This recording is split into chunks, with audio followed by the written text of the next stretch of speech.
अरे 8-8 दिन जमीन के अंदर समाधि लेते हैं। अन्न और जल के बगैर महीनों रह सकते हैं। इनके लिए कोई भी चीज असंभव नहीं है। क्या वो मेरे बाबा को ठीक कर देंगे? योगीराज स्वामी योगेश्वर जी ने अपनी योग विद्या से तुम्हारे बाबा से भी बुरी दशा वाले मरीजों को ठीक किया है। अरे लेकिन तुम तो सरकारी अस्पताल गए थे ना? हाँ, लेकिन वहाँ के डॉक्टरों ने कहा इस बीमारी का उनके पास कोई इलाज नहीं है। मैं साबित कर दूंगा कि वो एक मामूली इंसान है। उसके पास कोई दिव्य शक्ति नहीं है। तुम लोग मेरा शिरडी आने तक इंतजार करो। हाँ ठीक है ठीक है। स्वामी जी, मेरे बाबा को ठीक कर दीजिए। महाराज, आपकी बड़ी कृपा होगी। हाँ ठीक है जाओ। स्वामी जी, मैं आपके पाँव पड़ती हूँ, मेरे बाबा को ठीक कर दीजिए। हठ योगी योगेश्वर महाराज की जय। हठ योगी मेरे बाबा को योगेश्वर ठीक महाराज कर की। अरे फंस गए तुम लोग उनकी बातों में। वो स्वामी कोई साईं बाबा थोड़े ही है जिनकी चरणों की धूल से बीमारी ठीक हो जाएगी। तुम लोग नहीं समझते, ढोंगी है वो। आया अब की बार जिस व्यक्ति को हमने साईं बाबा के विरोध के लिए चुना है और जिसे लेकर हम यहाँ से शिरडी जाएंगे, वो साईं बाबा का भक्त नहीं बनेगा। वो तो सारी दुनिया के सामने उस साईं बाबा का ढोंग, उसका पाखंड, उसका नाटक खोल के रख देगा। कौन है वो महात्मा है? एक हठयोगी वैजी, हठयोगी। वैद जी जल्दी चलिए, योगीराज स्वामी योगेश्वर जी आ रहे हैं। चलिए। हठ योगी योगेश्वर महाराज की जय। हठ योगी योगेश्वर महाराज की जय। हठ योगी योगेश्वर महाराज की जय। कौन है ये स्वामी? ये पहुँचे हुए स्वामी हैं जो साधारण लोग काम नहीं कर सकते, वो स्वामी जी कर सकते हैं। महाराज की योगेश्वर महाराज की योगेश्वर महाराज की योगेश्वर महाराज की योगेश्वर महाराज की योगेश्वर महाराज की।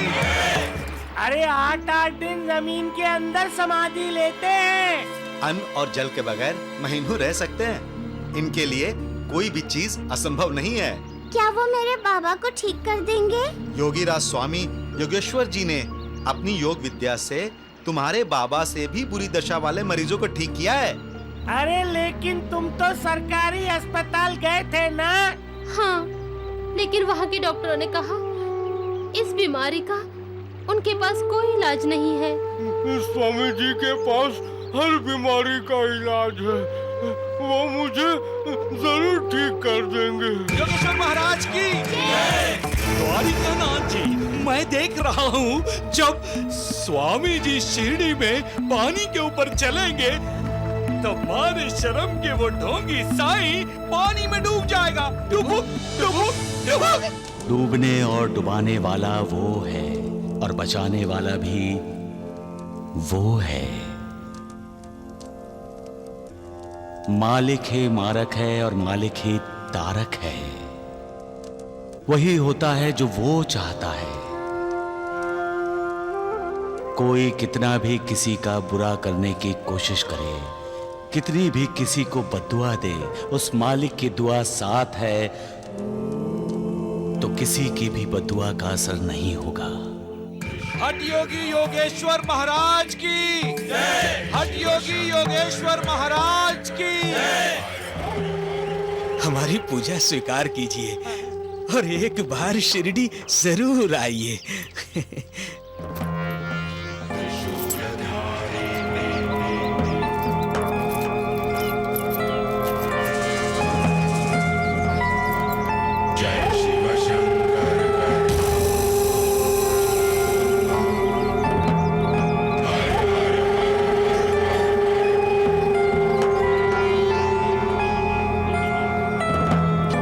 हमने दोनों स्वीकार किए,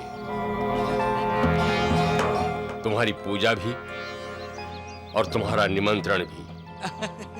हम शिरडी अवश्य आएंगे। स्वामी जी, वो ढोंगी साईं अपने आप को परमेश्वर कहलवाता है। पाखंडी होते हैं वो लोग जो स्वयं को परमेश्वर कहलवाते हैं। मैं उस साईं बाबा को उसकी सही जगह बताऊंगा। मैं उससे पूछूंगा कि उसके पास कौन सी सिद्धि है, क्या तपस्या की है उसने। मैं साबित कर दूंगा कि वो एक मामूली इंसान है, उसके पास कोई दिव्य शक्ति नहीं है। तुम लोग मेरा शिरडी आने तक इंतजार करो। हट योगी योगेश्वर महाराज की। अरे हट योगी योगेश्वर महाराज की। हट योगी योगेश्वर महाराज की। हाँ ठीक है ठीक है। स्वामी जी मेरे बाबा को ठीक कर दीजिए। महाराज, आपकी बड़ी कृपा होगी। हाँ ठीक है जाओ। स्वामी जी मैं आपके पाँव पड़ती हूँ, मेरे बाबा को ठीक कर दीजिए। हट योगी योगेश्वर महाराज की। हट योगी मेरे बाबा को योगेश्वर ठीक महाराज कर की। हट योगी योगेश्वर महाराज की। अरे रो मत बेटी, अपने बाबा से कहना जहाँ जहाँ स्वामी जी ने कदम रखे हैं वहाँ वहाँ की धूल अपने शरीर पर लगा ले।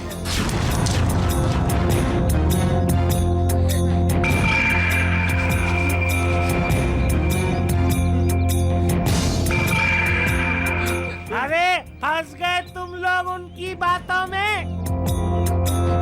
वो स्वामी कोई साईं बाबा थोड़े ही है जिनकी चरणों की धूल से बीमारी ठीक हो जाएगी। तुम लोग नहीं समझते, ढोंगी है वो। आया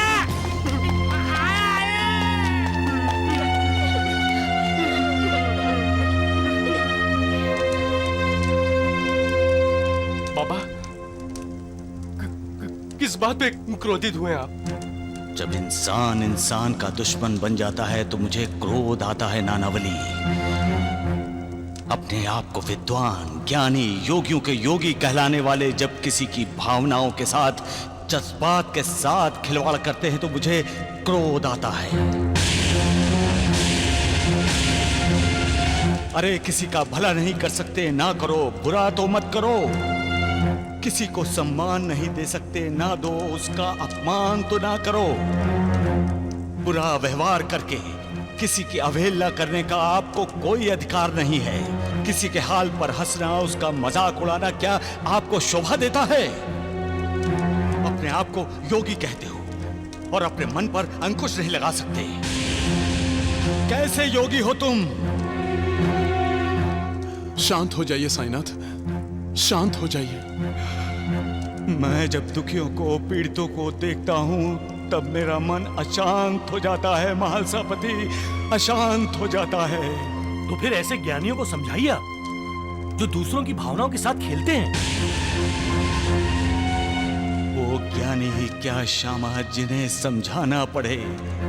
अरे दुख की बात यह है कि एक साधारण इंसान ऐसे ज्ञानियों को, ऐसे योगियों को अपना भगवान समझता है। महालसापति, क्या करूं मैं? दुखियों का सहारा बनो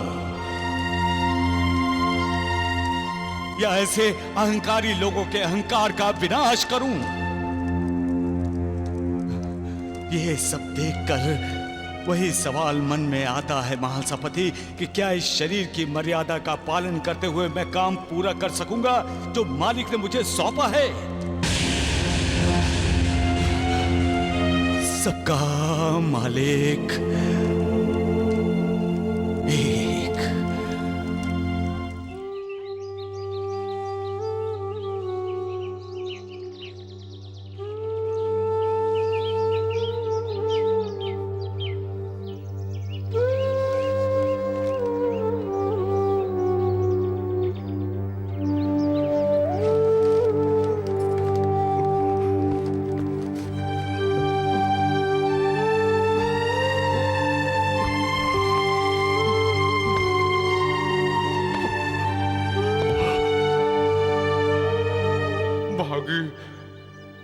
मुझे माफ कर देना। जन्म जन्म का साथ देने का वादा मैं इसी जन्म में तोड़ रहा हूँ। हमारी बेटी जनी का ख्याल रखना। मेरे कारण तुम दोनों दुखी हो, इसीलिए मैं अपनी इस लाचार जिंदगी को खत्म करने जा रहा हूँ। सुखी रहो।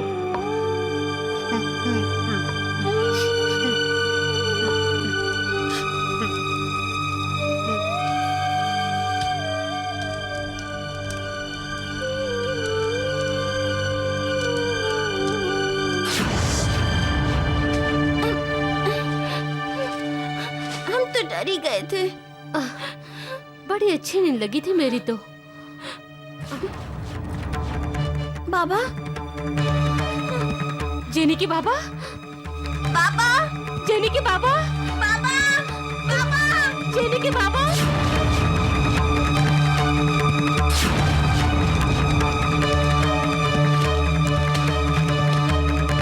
जिम्मेदारियों से डरकर भाग रहे हो दादोबा?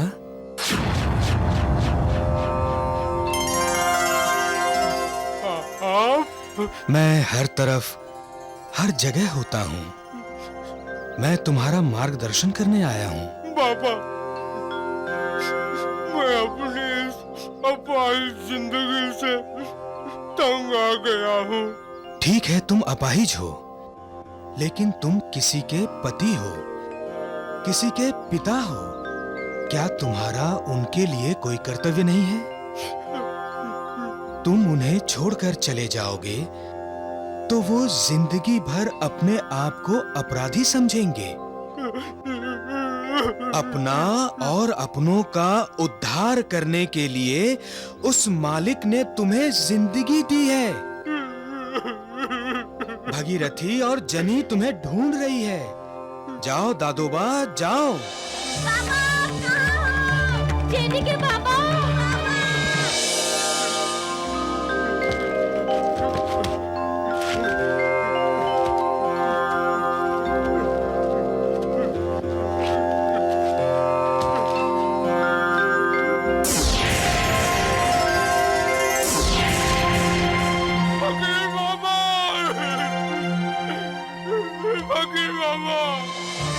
के बाबा, तुम कहाँ हो?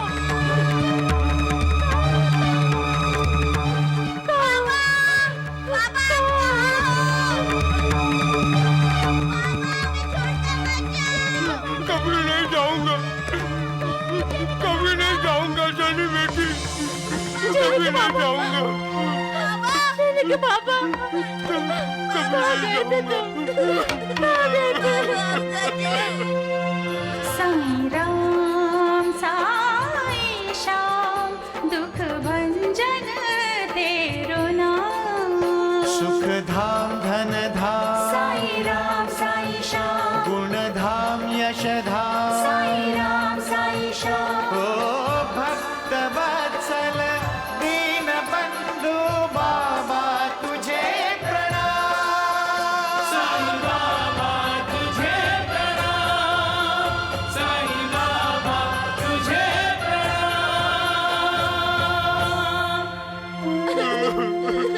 मेरी बेटी, मैं भटक गया था बेटी, मुझे माफ कर दो, मुझे माफ कर दो भागी।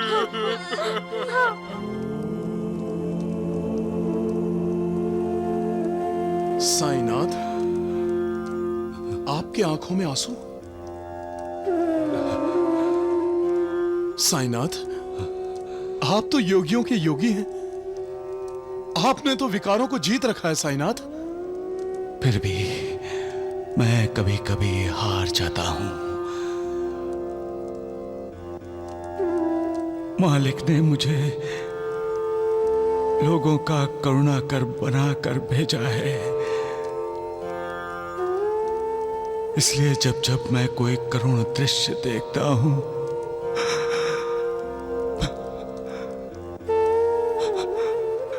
पिघल जाता हूं। मैं यहां हर किसी को करुणा देना चाहता हूं,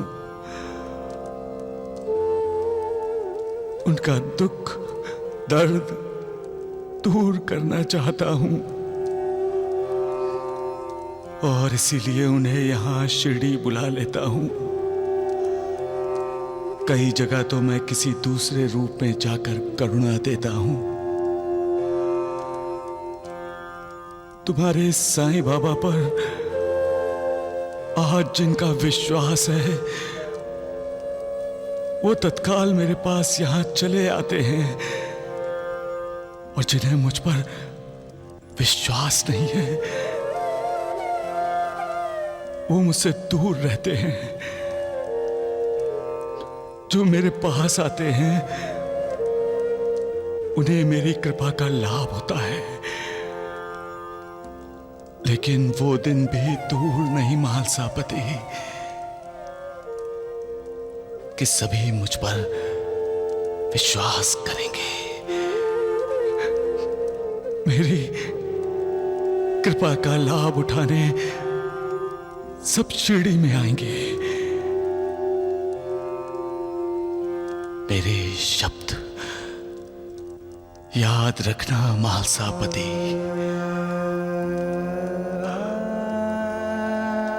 मेरे इस शरीर को त्यागने के बाद शिरडी में लोगों का तांता लगा रहेगा।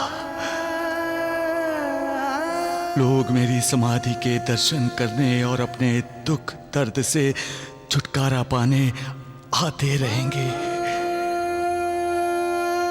इतनी भीड़ होगी कि लगेगा लोगों का समुंदर शिरडी में प्रकट हुआ है। आज भी मैं किसी को निराश नहीं कर रहा हूं।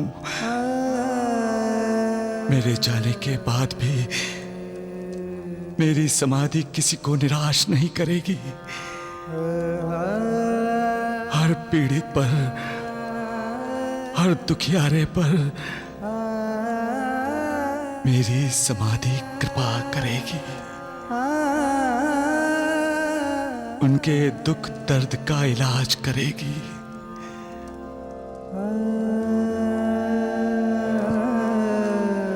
बस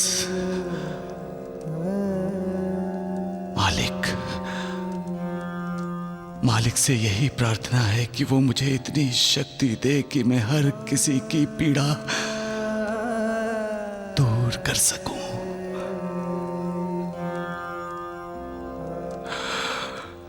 सबका मालिक एक।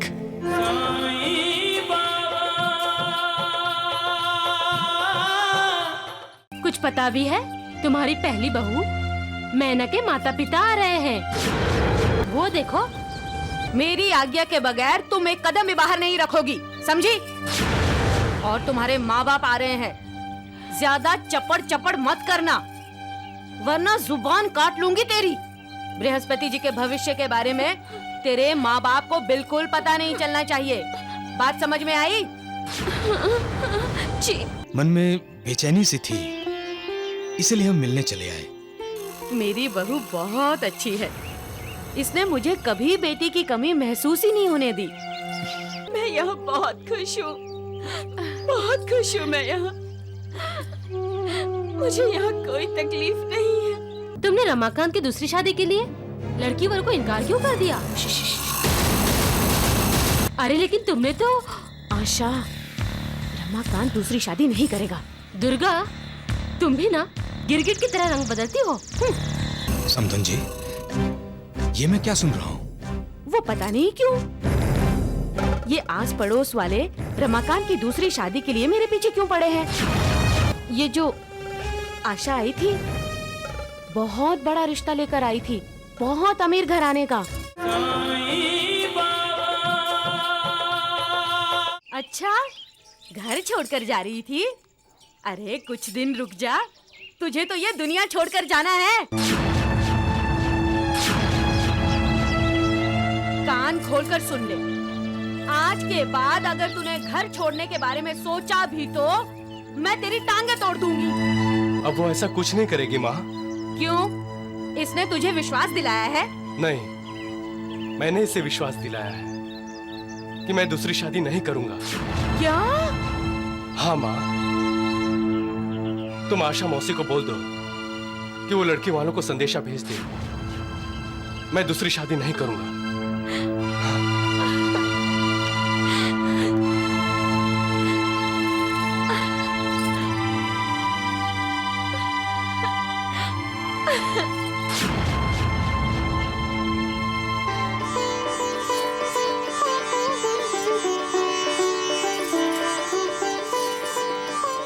दुर्गा, ओ दुर्गा, दुर्गा बहन।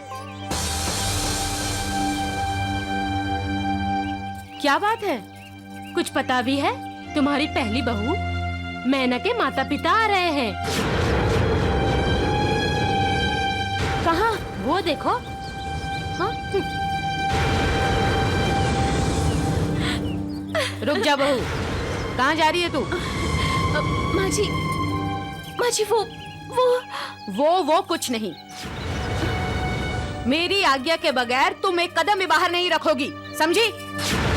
और तुम्हारे माँ बाप आ रहे हैं, ज्यादा चपड़ चपड़ मत करना, वरना जुबान काट लूंगी तेरी।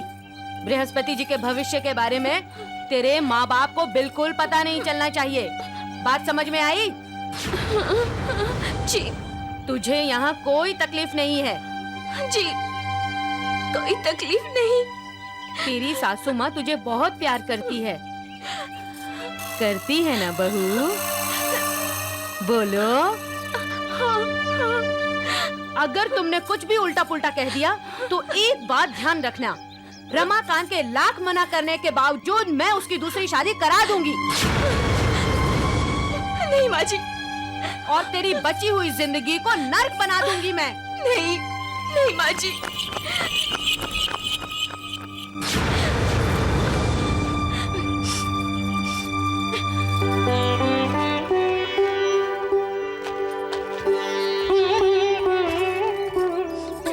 मेरी आज्ञा के बगैर तुम एक कदम भी बाहर नहीं रखोगी, समझी?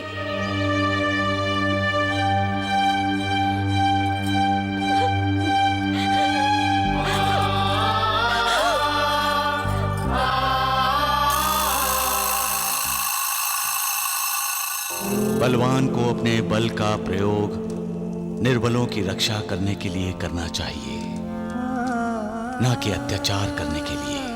बुजुर्गों को अपने से छोटी उम्र वालों को अपनी छत्र छाया प्रदान करनी चाहिए, उनकी छत्र छाया छीननी नहीं चाहिए। मालिक चाहता है कि कोई किसी से नफरत न करे, कोई किसी का तिरस्कार न करे, सब एक दूसरे से प्रेम करें। जब हर तरफ प्रेम भावना दिखाई देती है तो इंसान को अद्भुत मना शांति का लाभ होता है, और ये मना शांति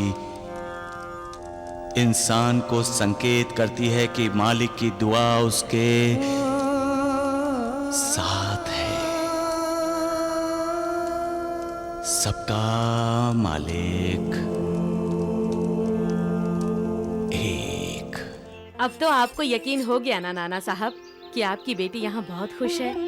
हाँ समधन जी, मन में बेचैनी सी थी, इसलिए हम मिलने चले आए। मेरी बहू बहुत अच्छी है, इसने मुझे कभी बेटी की कमी महसूस ही नहीं होने दी।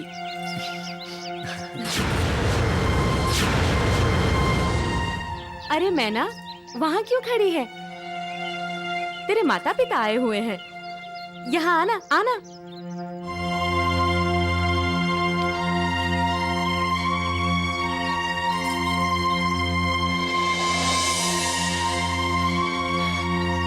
तुम कैसी हो बेटी?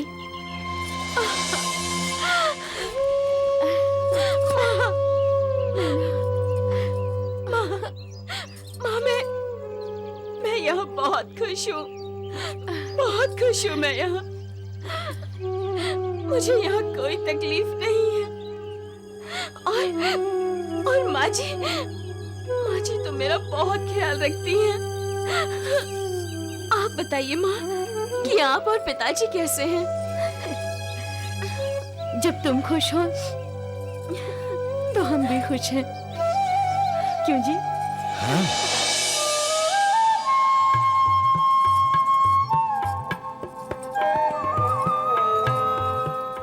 संकोच न करना नाना साहब, पेट भर कर खाना। ये भी आप ही का घर है। खाना बहुत स्वादिष्ट बना है समधन जी। अरे दुर्गा,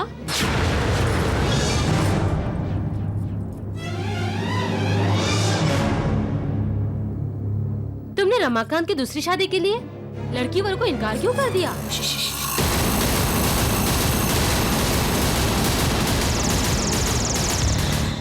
अरे लेकिन तुमने तो... आशा, रमाकांत दूसरी शादी नहीं करेगा। दुर्गा, तुम भी ना गिरगिट की तरह रंग बदलती हो।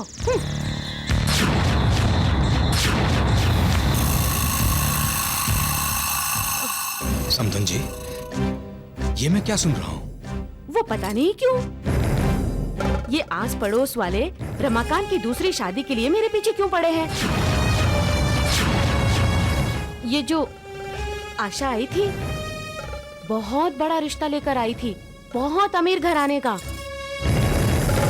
समधन जी, हमारी बेटी मैना के अंदर कुछ कमी है? अरे नहीं नाना साहब, आप मुझ पर भरोसा रखिए। इतनी अच्छी बहू है मेरी। मैंने तो पूरे मोहल्ले वालों को कह दिया है कि रमाकांत दूसरी शादी बिल्कुल नहीं करेगा। अरे बहू, तुम्हारा ध्यान कहाँ है? अरे नाना साहब को श्रीखंड परोस दो। जी बेटा, तुम्हें कुछ चाहिए? लक्ष्मी की माँ, जब कोई जरूरत से ज्यादा मीठी बातें करने लगता है तो समझ जाना चाहिए कि उसकी कथनी और करनी में फर्क होता है। हमारी मैना बहुत खुशनसीब है जो इसे आप जैसी माँ समान सास मिली है। अब हमें मैना की कोई चिंता नहीं है।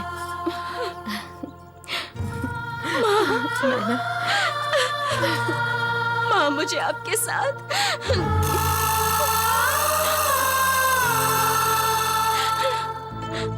नाना साहब, जल्दी कीजिए, आजकल अंधेरा जल्दी हो जाता है। हाँ हाँ, आप ठीक कह रही हैं। नानी, चलो। मैना बेटी, अपना ख्याल रखना। आप बेफिक्र रहिए, मैं अपनी बहू का पूरा ख्याल रखूंगी। नहीं बेटी, रोते नहीं,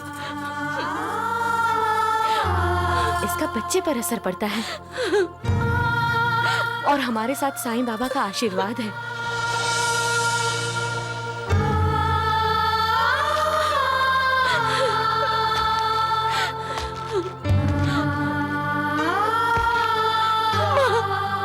पिताजी, मुझे यहाँ से ले चलिए, ले चलिए।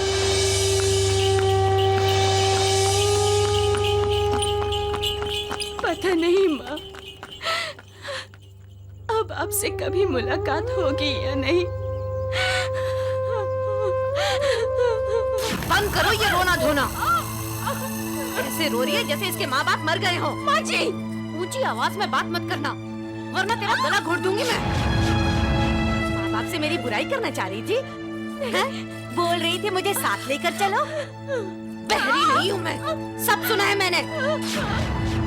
बहुत बहुत ज्यादा लाड़ प्यार दिखा दिया तेरे माँ बाप के सामने मैंने। अब जा जा जाकर घर का काम कर। अगर मैंने रमाकांत की दूसरी शादी कर दी होती तो उसके ससुराल वालों ने ये घर सोने चांदी से भर दिया होता। पर मेरी किस्मत ऐसी कहाँ, मेरे नसीब में तो तू मनहूस है ना, कंगाल माँ बाप की कंगाल बेटी। आँख फाड़ के मत देख, मुझे जल्दी से मेरा पोता दे दे और अपनी सांसें भगवान को दे दे। दूसरों के मरने की इच्छा रखने वाले क्या खुद अमर होते हैं? नहीं, यहाँ कोई अमर नहीं। एक दिन सबको मिट्टी के बने इस शरीर को त्यागना ही है। फिर ये नफरत क्यों, प्यार क्यों नहीं, एक दूसरे से दुश्मनी क्यों, दोस्ती क्यों नहीं? जिंदगी छोटी है, डूबता हुआ रोज का सूरज हमें मौत की तरफ ले जा रहा है। इस सत्य का साक्षात्कार होते हुए भी हम मालिक की भक्ति क्यों नहीं करते? क्यों आसक्तियों में ही डुबकियां लगाते रहते हैं? हमें ये नहीं भूलना चाहिए कि पिछले जन्मों के शुभ कर्मों के कारण ही हमें मनुष्य जन्म प्राप्त हुआ है, और इस जन्म की सार्थकता तभी है जब हम इस जीवन में कृतज्ञता से मालिक को याद करके, उसकी भक्ति करके मोक्ष प्राप्त करें।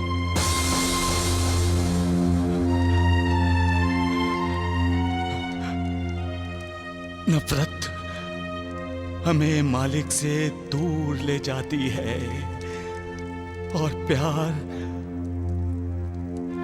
मालिक के करीब ले जाता है। ये बात कब समझेगा महालसापति? कब समझेगा इंसान?